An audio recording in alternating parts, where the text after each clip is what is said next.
السلام علیکم ورحمۃ اللہ وبرکاتہ۔ سوال ہے پاکستان لاہور سے، نام ہے شکیل۔ ان کا سوال ہے ویڈنگ ہال بزنس ان پاکستان جائز ہے؟ اچھا، یہ پہلے ہم یہ سمجھیں کہ جو کاروبار ہے ویڈنگ ہال کا، اگر اس کا آپ نام ہی پڑھیں تو نام ہے ویڈنگ ہال یا میرج ہال کہتے ہیں اس کو، یا بینکٹ ہال کہتے ہیں، یا کچھ بھی کہتے ہیں، اس کو نام رکھے ہوئے ہیں ایک جگہ کے۔ پہلے آپ اس کے نام کا جو لیبل ہے، چلے ہم پہلے اسی سے اینالائز کر کے دیکھیں کہ اس کا کیا مطلب ہے۔ اس کا مطلب ہی یہی ہے، شادی والا ہال۔ اچھا، یہ جو کانسیپٹ ہے شادی والا ہال، کیا یہ اسلام میں حلال ہے یا حرام ہے؟ شادی والا کانسیپٹ والا ہال، ٹھیک ہے۔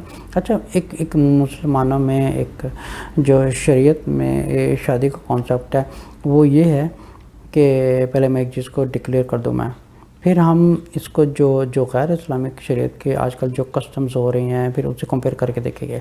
جو سنہ شادی ہے اس میں یہ ہے کہ عورت باپردہ ہو، اور دو کیٹیگری کے جو لوگ ہیں، مرد اور خواتین، ان کے بیچ میں بیریئر ہو، اور خواتین الگ بیٹھی ہوں اور مرد الگ بیٹھے ہوں، اور جو ان کا نکاح جو ہے وہ باپردہ ہوتا ہے، یہاں تک کہ امام صاحب کے سامنے بھی نہیں ہوتا، اور باقاعدہ ان کو صرف ایک امام صاحب پوچھتے ہیں کہ آپ کو قبول ہے، پھر مرد سے پوچھا جاتا ہے آپ کو قبول ہے۔ اس طرح کا کانسیپٹ ہوتا ہے۔ پھر ان میں کیا ہوتا ہے کہ جو ولیمے کی رسم ہوتی ہے یا تھوڑی بہت رسم ہوتی ہیں وہ پوری کرتی ہیں۔ لیکن ایک چیز پوائنٹ کو نوٹ کریں، اسلام میں فری مکسنگ کا کوئی کانسیپٹ ہے ہی نہیں۔ اللہ نے ان کے بیچ میں ایک بیریئر لگایا ہوا ہے، ٹھیک ہے۔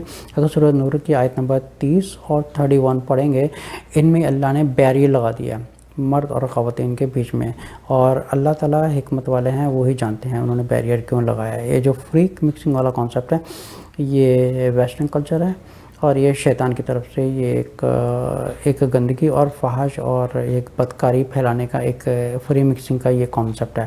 ایسا کوئی کانسیپٹ نہیں ہے فری مکسنگ کا۔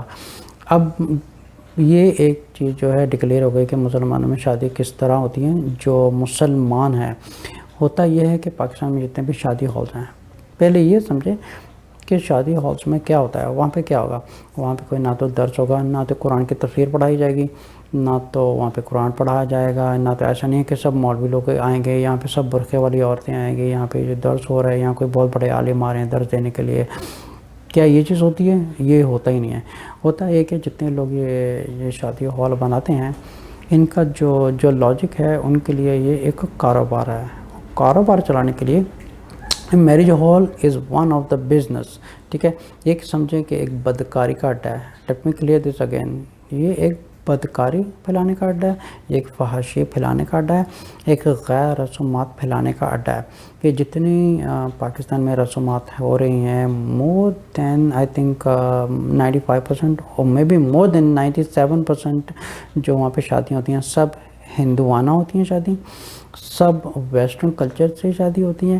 یہ گانا بجانا، فری مکسنگ، اور یہ جو دلہن ہے یہ 2-3 گھنٹے لگا کے یا 3-4 گھنٹے لگا کے یہ بن ٹھن کے آتی ہیں۔ اچھا، ہوتا کیا ہے پھر بن ٹھن کے آ گئی، وہاں پر اسٹیج کے اوپر ایک بڑی خوبصورتی چیئر سجا دیتے ہیں، پھول لگا دیتے ہیں، پھر یہ سامنے ایک غیر محرموں کے سامنے ایک لڑکی بیٹھ جاتی ہے، خود بھی ایک غیر شرعی ایک فیشن کیا ہوتا ہے، بننا ٹھننا اس طرح کا۔ یہ دس از ناٹ اسلام، یہ اسلام ہے ہی نہیں۔ اسلام جو کانسیپٹ ہے وہ ہے باپردہ شادی ہو اور غیر محرم ایک دوسرے سے دور رہیں، اور صرف کھانے پینے کا انتظام ہو اور ولیمے کا انتظام ہو، جو ایک سنہ کا طریقہ ہے۔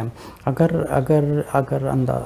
یہ چیز کو سوچا جائے کہ اگر رسول صلی اللہ علیہ وسلم کے زمانے میں شادی ہال ہوتے، یا آپ سمجھے کہ یہ ڈیکورنگ ہوتی یا دلہن کو اس طرح سجایا جاتا، تو کیا ہی وہ اس چیز کو اجازت دیتے، یا اس کو وہ توڑوا دیتے کہ یہ جو رزق آ رہا ہے یہ ٹوٹلی حرام رزق ہے۔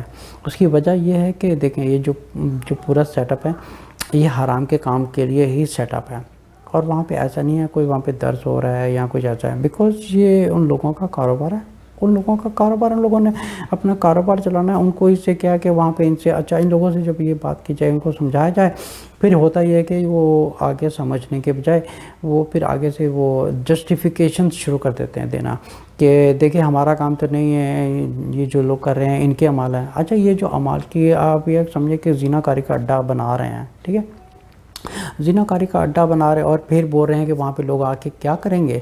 یہ جو فحاشی کے اڈے بنائے ہوئے ہیں، یہ جو بدکاری کے اڈے بنے ہوئے ہیں، یہ جتنے بھی میرج ہالز ہیں وہاں پہ کیا ہوتا ہے، گانے بجانے، ڈانس پارٹیز، اور کئیوں میں تو چوری چھپے الکوہل بھی استعمال ہوتی ہے، مرد حضرات پیتے ہیں یا عورتیں بھی پیتی ہیں، اور عورتیں فیشن کر کے آتی ہیں، پھر عورتیں گھنٹے گھنٹے لگا کے گھر سے تیار ہو کے آتی ہیں، پھر شیشے میں لیفٹ ہو کے دیکھتی ہیں، رائٹ ہو کے دیکھتی ہیں میں کیسی لگ رہی ہوں، وہ فلانی عورت کے سامنے مجھے زیادہ اچھا بن کے جانا ہے، اور مرد ہوتے ہیں وہ اپنا سیٹ اپ کر کے جاتے ہیں۔ یہ بننا ٹھنڈا تو پہلی بات ہے کہ اسلام میں ہے ہی نہیں، یہ تو بن ٹھن کے جانا ہے، ایسا کرنا۔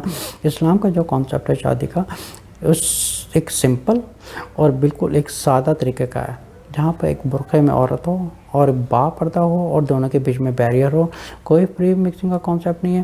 اور میں نے ایسے ایسے لوگ بھی دیکھے ہوئے ہیں جن کی داڑھی ہے، 5 وقت نماز پڑھتے ہیں، روزے رکھتے ہیں، لیکن شادی ہندوؤں والی، گانا بجانا ہو رہا ہے، ڈانس کر رہے ہیں، خود وہاں پہ داڑھی والے حضرات ہیں وہ بھی ڈانس کر رہے ہیں۔ اس طرح کے بے شمار یوٹیوب میں ویڈیو دیکھنے کو ملتی ہے کہ وہ جو حضرات ہیں ان کے ماتھے کے اوپر ایک عبادت کا نشان ہے اور نماز پڑھنے کا نشان ہے، تو وہ بھی جو ڈھول باجے میں وہ بھی ڈانس کر رہے ہیں، سب کچھ کر رہے ہیں، اتنا بھی کسی کو پتہ نہیں ہے کہ ہم 5 وقت نماز پڑھ رہے ہیں، ہم جو ہماری شادی ہے وہ بھی سنت کے طریقے سے ہے۔ اچھا پھر جب ان سے کہا جاتا ہے کیا یہ شادی اسلامک ہے یا نان اسلامک شادی ہے، گانے بجانے کرنا، ڈھول وغیرہ پیٹنے، قوالیاں ہونی، ڈانس، پھر وہ انڈیا کے گانے بجا رہے ہونے، پاکستان کے گانے بجاتے ہیں۔ اچھا کئی شادیاں تو اتنی فحاشی کی حد پار کر جاتے ہیں کہ استغفر اللہ وہ گانے والی بلا دیتے ہیں یا ڈانس کرنے والی بلا لیتے ہیں، یہ ہے اسلامک۔ پھر یہ پھر ایک بدکاری والا کام یہ کرتے ہیں کہ ایک تو یہ پورا بدکاری کا اسٹیشن بنایا ہوتا ہے، پورا انوائرمنٹ ایک فحاشی کا اور ایک بدکاری کا ایک پورا سیٹ اپ کیا ہوا ہے۔ پھر وہ جو پورا ایک سٹیج سیٹ اپ ہوتا ہے، پورا انوائرمنٹ جو ایک بدکاری کا سیٹ اپ کیا ہوا ہے، وہاں پہ کیا ہوتا ہے 5 منٹ کے لیے کوئی آتا ہے قرآن پڑھ کے، جی اللہ کا نام لے کے جی رشتے کو حلال کر دیا۔ یہ جو 5 منٹ ہوتے ہیں یا تھوڑے 2-4 منٹ لگاتے ہیں، یہ 2-4 منٹ کے علاوہ 3 گھنٹے تک آپ سمجھے کہ وہاں پہ گانا بجانا ہوگا، فری مکسنگ ہو رہی ہے غیر محرم میں۔ اچھا یہ خواتین لپسٹک کیوں لگاتی ہیں، فیشن کس لیے کرتی ہیں، اللہ کی خاطر کرتی ہیں، رسول صلی اللہ علیہ وسلم کی خاطر کرتی ہیں، نہ تو اللہ کو، نہ تو یہ اللہ تعالیٰ کو چاہیے، نہ رسول صلی اللہ علیہ وسلم کو یہ چیز پسند ہے، نہ کسی صحابہ کو پسند ہے۔ پھر کس زندگی پر ایک ہندوانہ فلم انڈسٹری سے آئی ہے، ویسٹرن کلچر سے آئی ہے، اس کا اسلام سے کوئی تعلق نہیں ہے۔ یہ بالکل فحاشی اور یہ بالکل زنا کاری اور یہ ٹوٹلی اس پورے کا پورا سسٹم ہی شادی کا جو انوائرمنٹ ہے پورا ایک بدکاری اور فحاشی کا اسٹیشن ہے۔ اچھا اب آتے ہیں ان کے سوال کی طرف۔ انہوں نے پوچھا تھا کہ یہ جو کاروبار ہے شادی کا یہ حلال ہے یا حرام ہے۔ اب چونکہ میں نے آپ کو سارا کانسیپٹ بیان کر دیا ہے جو اسلامک شادی ہے مسلمانوں کی وہ کس طرح ہوتی ہے، اب جو دوسری شادی ہے اس سے اسلام کا کوئی تعلق نہیں ہے۔ اب جو غیر اسلامک شادی ہے اس کا جو رزق ہے اور جتنا اس کا کاروبار کا پیسہ اس کے گھر پہ جا رہا ہے، اس کی اولادیں کھا رہی ہیں یا اس کی فیملی پل رہی ہیں، یہ سارا سسٹم ہی حرام ہے اور یہ رزق بھی حرام ہے اور اس کے گھر میں بھی حرام کا رزق جا رہا ہے اور وہاں پہ جو لوگ آ رہے ہیں وہ بھی بدکاری کرنے آ رہے ہیں اور یہ جو پیسہ ہے یہ بھی بدکاری کا ہی پیسہ ہے۔ جیسے سورہ نور کی آیت نمبر 19 میں اللہ فرماتے ہیں کہ جو بدکاری کا کام پھیلانے میں مدد کرے گا یا کرنے والا ہے یا کروانے والا ہے، ان کے اوپر دنیا میں بھی لعنت ہوگی اور آخرت میں بھی لعنت ہے۔ ان کو دنیا میں بھی اس کا گناہ ہوگا اور آخرت تو بہت ہی زیادہ برباد ہونے والی چیز ہے۔ السلام علیکم ورحمۃ اللہ وبرکاتہ۔